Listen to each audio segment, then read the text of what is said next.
അസ്സലാമു അലൈക്കും. അല്ലാഹുമ്മ സ്വല്ലി അലാ സയ്യിദിന മുഹമ്മദിൻ വ അലാ ആലിഹി വസഹ്ബിഹി വസല്ലം. ഇന്ന് സ്വപ്ന വ്യാഖ്യാനത്തെ കുറിച്ചാണ് പറയാനുള്ളത്. നമ്മൾ സ്വപ്നം കാണുന്നത് ചിലർക്കൊക്കെ അതുപോലെ സംഭവിക്കുന്ന കാര്യങ്ങളായിരിക്കാം. ചിലർക്ക് വേറെ ചില സ്വപ്നങ്ങളുടെ യാഥാർത്ഥ്യമായിരിക്കാം നടക്കുന്നത്. പക്ഷെ ചില സ്വപ്നങ്ങൾ ജീവിതത്തിൽ യാഥാർത്ഥ്യമാകാറുണ്ട്, അല്ലേ? ഇന്ന് പറയുന്നത് പാമ്പിനെ സ്വപ്നം കണ്ടാൽ എന്തൊക്കെയാണ് അതിന്റെ വ്യാഖ്യാനങ്ങളെന്നാണ്. പാമ്പ് മെയിനായിട്ട് നമ്മൾ സ്വപ്നം കാണുന്നതിന്റെ അടയാളം ശത്രുവിന്റെ വ്യാഖ്യാനമാണ്. രഹസ്യമായി ശത്രുത പുലർത്തുന്ന ആൾ പാമ്പിന്റെ വലിപ്പം, ആകൃതി എന്നിവ അനുസരിച്ചായിരിക്കും ശത്രുതയുടെ ഏറ്റക്കുറിച്ചിലുകൾ അതിൽ ഉണ്ടാവുന്നത്. അങ്ങനെയായിരിക്കും കാണുമ്പോൾ ഉണ്ടാകുന്നത്. താനൊരു പാമ്പിനോട് പോരാടുന്നു എന്ന് സ്വപ്നം കണ്ടാൽ അയാൾ ശത്രുവിനോട് പോരാടുമെന്നതാണ് അതിന്റെ അർത്ഥം വരുന്നത്. താൻ ആ പാമ്പിനെ പോരാടി അതിനെ തോൽപ്പിക്കുന്നു എന്ന് സ്വപ്നം കണ്ടാൽ ആ ശത്രുവിനെ നിങ്ങൾ പരാജയപ്പെടുത്തുമെന്നാണ് അതിന്റെ വ്യാഖ്യാനം. എന്നാൽ തന്നെ പാമ്പ് തോൽപ്പിച്ചാലോ അയാളെ ശത്രു തോൽപ്പിക്കുമെന്നാണ് അതിന്റെ വ്യാഖ്യാനം വരുന്നത്. അതായത് പാമ്പ് തോൽപ്പിച്ചാലോ എന്ന് സ്വപ്നം കണ്ടാൽ, അതുപോലെ തന്നെ പാമ്പിനെ വെട്ടി കഷ്ണങ്ങളാക്കുന്നത് സ്വപ്നം കണ്ടാൽ സ്വപ്നക്കാരൻ തന്റെ ശത്രുവിനെ വെട്ടി കഷ്ണമാക്കുമെന്നാണ് അതിന്റെ വ്യാഖ്യാനം. തന്നെ പാമ്പ് കടിക്കുന്നതായി സ്വപ്നം കണ്ടാലോ അയാൾക്ക് ശത്രുവിൽ നിന്നും ചില അനർത്ഥങ്ങൾ നേരിടേണ്ടി വരുമെന്നാണ്. അതുപോലെ തന്നെ കൈകാലുള്ള പാമ്പിനെ സ്വപ്നം കണ്ടാൽ ആ സ്വപ്നക്കാരന് ശക്തനായ ഒരു ശത്രു ഉണ്ട് എന്നാണ് അതിന്റെ വ്യാഖ്യാനം എന്ന് പറയുന്നത്. അതുപോലെ തന്നെ ഒരാൾ ഒരു പാമ്പിനെ ഭയപ്പെടുന്നതായിട്ടാണ് സ്വപ്നം കണ്ടാൽ പക്ഷെ അതിനെ കാണുന്നില്ല എങ്കിൽ അയാൾ തന്റെ ശത്രുവിനെ പേടിക്കേണ്ട കാര്യമില്ല എന്നാണ്. പക്ഷെ പേടിക്കുന്ന പാമ്പിനെ കണ്ടാലോ വ്യാഖ്യാനം മാറി അയാൾക്ക് ശത്രുപക്ഷത്തിന് യാതൊരു ഉപദ്രവം ഉണ്ടാവില്ലെന്ന് കരുതി ഭയപ്പെടാതെ കഴിയാം.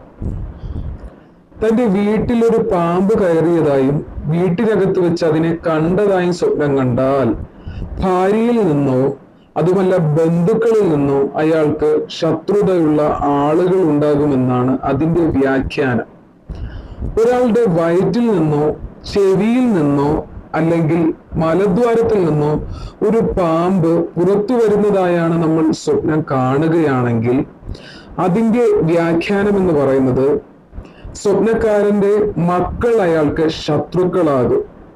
തന്നെയുമല്ല അവർ അയാളെ പിരിഞ്ഞു പോകാനും സാധ്യതയുണ്ട് എന്നാണ് ഈ സ്വപ്നത്തിന്റെ അർത്ഥം പറയുന്നത്.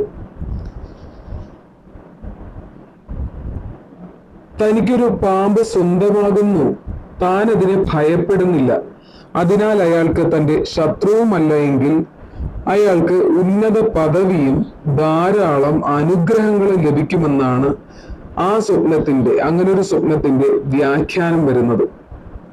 ഒരാൾ സ്വപ്നത്തിൽ ഒരു കറുത്ത പാമ്പിനെ കണ്ടാലോ എന്നാൽ അയാൾ സൈന്യത്തെ നയിക്കുമെന്നാണ് അതിന്റെ വ്യാഖ്യാനം വരുന്നത്. ചില അർത്ഥങ്ങളൊക്കെ സത്യമായി വരാറുണ്ട്, ചില അർത്ഥങ്ങളൊക്കെ നമുക്ക് എതിരെയും സംഭവിക്കാറുണ്ട്.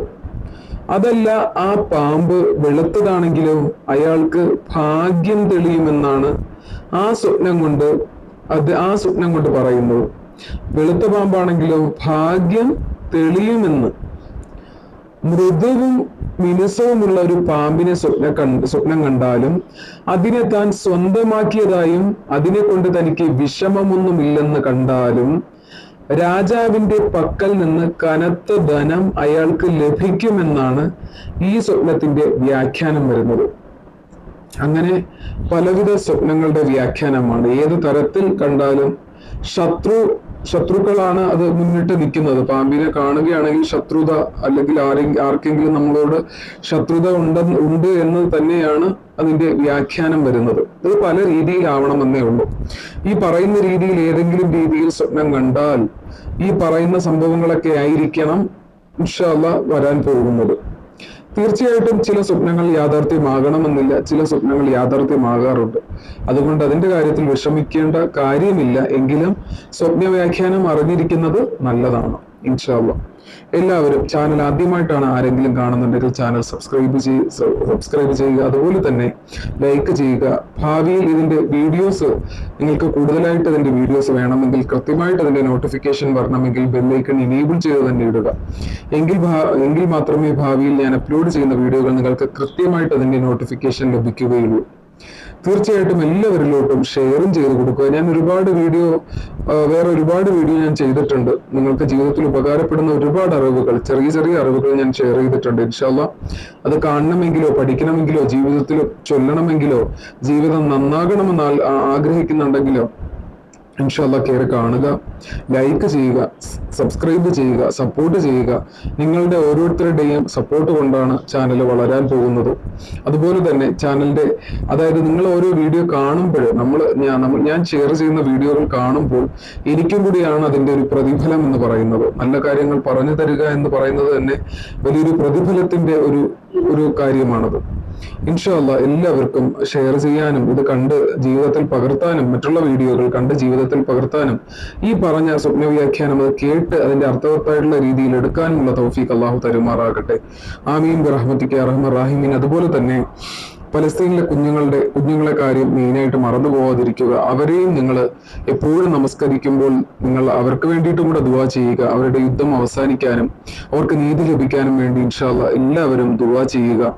ആരും തള്ളിക്കളയരുത്, മറന്നു പോകരുത് അവരുടെ കാര്യം. ഇൻഷാ അല്ലാഹ് ദുആ ചെയ്യുമ്പോൾ നമ്മളെ എല്ലാവരുടെ ദുആയും ആരുടെ ദുആ സ്വീകരിക്കുമെന്ന് മനസ്സിലാകുന്നില്ലല്ലോ. അപ്പോ നമ്മൾ ദുആ ചെയ്യുമ്പോൾ ആരെങ്കിലും ഒരാളുടെ ദുആ റബ്ബ് സ്വീകരിക്കുമാറാകട്ടെ. ആമീൻ ബിറഹ്മതിക യാ അർഹമർ റഹീമീൻ. വീണ്ടും പുതിയ ഒരു അറിവുമായിട്ട് കാണാം. അസ്സലാമു അലൈക്കും.